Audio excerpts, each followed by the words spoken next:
नमस्कार दोस्तों, ASB news India के डिजिटल पैनल आपके अपने Facebook page, YouTube channel Amrish Baliyan पर आप सबका हार्दिक स्वागत है, अभिनंदन है। मुजफ्फरनगर की खतौली विधानसभा सीट पर आज उपचुनाव हुआ। मतदान सुबह धीमी गति से हुआ, लेकिन दोपहर जैसे जैसे दिन चढ़ा, मतदान की गति ने भी मतदाताओं ने भी रफ्तार पकड़ी और मतदान भी तेज गति के साथ हुआ। आज के इस मतदान में किस पार्टी की तरफ मतदाताओं का रुझान अधिक रहा और 8 तारीख को ईवीएम से क्या चुनाव परिणाम निकलने वाला है, आज इस चुनाव को कवर करने के लिए मुजफ्फरनगर के वरिष्ठ पत्रकार यहां पहुंचे। उनके साथ हम चर्चा करेंगे कि मतदाताओं ने आज ईवीएम के जरिए क्या संदेश देने का काम किया है। हमारे साथ दैनिक जागरण के वरिष्ठ पत्रकार दिलशाद भाई हैं। दिलशाद भाई, आज कितने गांव में आप घूमे हैं? लगभग 20 से 25 गांव में हमारा घूमना हुआ है। क्या माहौल आपको लगा? माहौल जो लग रहा है, देखिए 60 और 40 का है। 60% गठबंधन दिखाई दे रहा है, 40% कहीं कहीं भाजपा है, कहीं 60 भाजपा है तो कहीं 40 गठबंधन है। चीजें ये हैं। अभी पूर्ण रूप से जो चुनाव का परिणाम जो निकलेगा, जो डिपेंड करता है, वो करता है वोट परसेंटेज पर। यदि वोट परसेंटेज बढ़ेगी, उसी के हिसाब से यहाँ रिजल्ट तय होंगे। अभी तक तो जो वोट पोल है वो 35% के आसपास पहुंचा है 2 बजे तक। ये चीजें हैं। तो आप कह रहे हैं कि भाई जो चुनाव परिणाम होगा वो मतदान के जो प्रतिशत होगा उस पर बहुत कुछ हद तक निर्भर करेगा। बहुत काफी निर्भर करेगा, वही चीज निर्भर करेगी। यदि 60-50 से ऊपर जा रहा है, 60 के आसपास जा रहा है, तो मान के चलेगा कि भाजपा क्लियर कर देगी। उससे नीचे रहता है तो गठबंधन है। जी संजीव भाई, आपका क्या आकलन है? आज जो आप घूमे हैं यहाँ पे, क्या माहौल आपको लगा कि इस बार यहाँ भारतीय जनता पार्टी हैट्रिक लगा देगी या फिर गठबंधन ये सीट भाजपा से छीन सकता है? देखिए अमरीश भाई, चुनाव परिणाम क्या रहेंगे ये तो भविष्य के गर्भ में है, लेकिन मुझे यहाँ 2-3 चीजें ऐसी देखने को मिली जो मैं कहना चाहूंगा कि एक तो ये चुनाव जो हो रहा है इसमें लोगों की जो उत्सुकता है, जो उत्साह है, वो इतना नहीं है जैसा उपचुनाव में रहता है, उसी का अकॉर्डिंग है। ज्यादा उत्साह नहीं है। हम जितने भी बूथ पर गए, कहीं लंबी लंबी लाइन नहीं मिली, कहीं ऐसा नहीं मिला कि एक तरफा चल रहा है या कहें कि भाई वो फलाना जीत रहा है या वो हार रहा है। कुछ लोकल के मुद्दे हैं लोगों के, कुछ राष्ट्रीय अंतर्राष्ट्रीय हैं। कुछ कुछ लोगों का हम ना जैसे हम गए अभी चंदसीना में गए और गांव में गए, कुछ लोग कह रहे हैं कि भाई हमें प्रत्याशी हमारे लिए मेन नहीं है, हमारे लिए केंद्र सरकार राज्य सरकार की योजना है, हमें अच्छा लगा, विकास हो रहा है। और वहीं कुछ लोगों ने कहा कि भाई विकास तो हो रहा है, लेकिन हमने देखा कि समस्याएं स्थानीय बहुत है। जैसे खेत खलिहानों में गोवंश घूम रहे हैं, उससे फसल बर्बाद हो रही है। बिजली अच्छी आ रही है लेकिन बिल ज्यादा आ रहे हैं। गन्ना जा रहा है लेकिन रेट घोषित नहीं हुआ है। महंगाई बहुत ज्यादा है।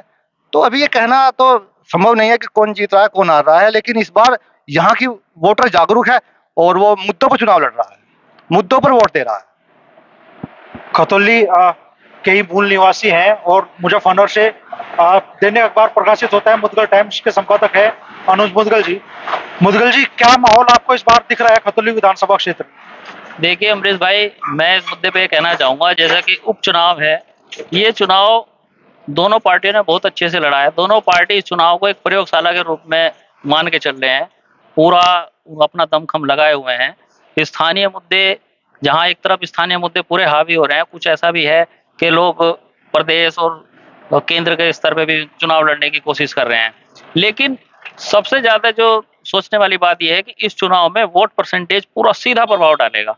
वोट परसेंटेज कम होने के आसार हैं, जिसका सीधा प्रभाव इस चुनाव पे पड़ेगा। जहां तक मेरा मानना है, ये चुनाव मतदाताओं का ना है होके दोनों दलों के कार्यकर्ताओं तक सिमट गया।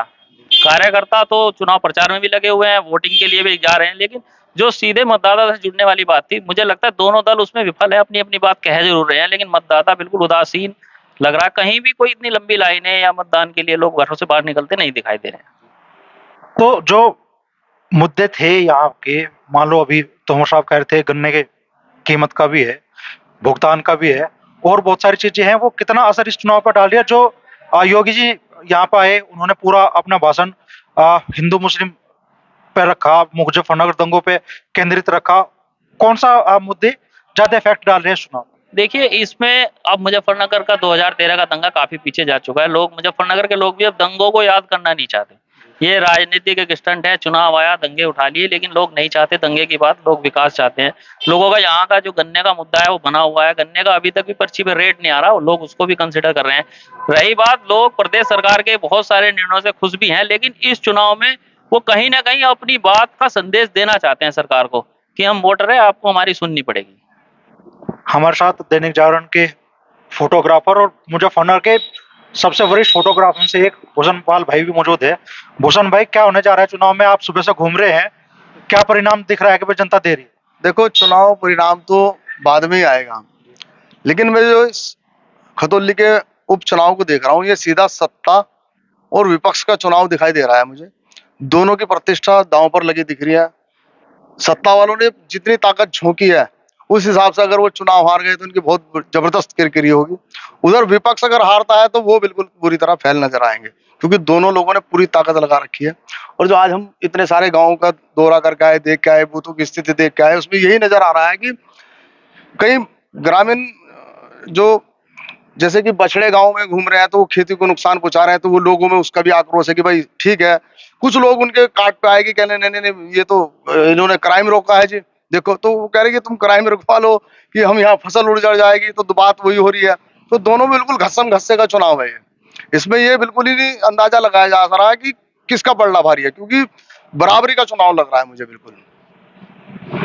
कौशिक साहब अपने मतलब स्पष्टवादिता के लिए जाने जाते हैं हमारे पत्रकार जगत में भी।